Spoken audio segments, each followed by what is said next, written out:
Well, let's unpack this a bit further now with James Dorsey. He's a senior fellow at Rajaratnam School of International Studies, and he's joining us live from Singapore right now. Thank you so much for coming on with us. James, do we know any more from the cabinet meeting with Netanyahu's team and the scale of the attack that perhaps they're planning at this point? Well, what we know is essentially what they said, which is that they have identified several options for a response, that the response would be harsh, but would be calibrated to avoid an escalation of hostilities.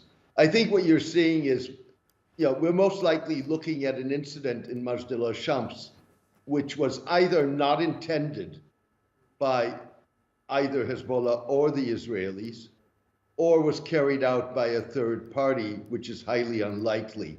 And as a result of this, what both Israel and Hezbollah are trying to do is to show that they are sticking to their guns, remaining firm in their positions, but in a way that will contain or continue to contain the hostilities rather than lead to an all-out war.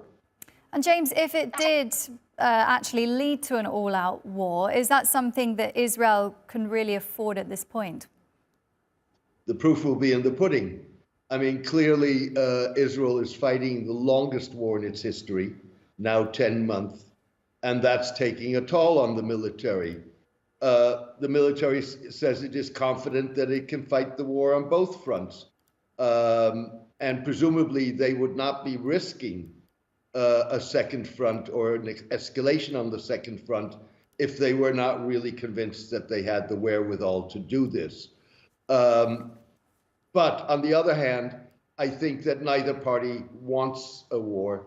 And let's keep in mind that their supporters don't want a war.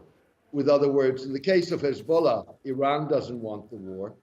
And Hezbollah has to be somewhat cautious because there is a strong segment of the Lebanese population that supports Hezbollah standing up for the Palestinians. But there's also a very strong segment of the Lebanese population which doesn't see the Palestinians as their war.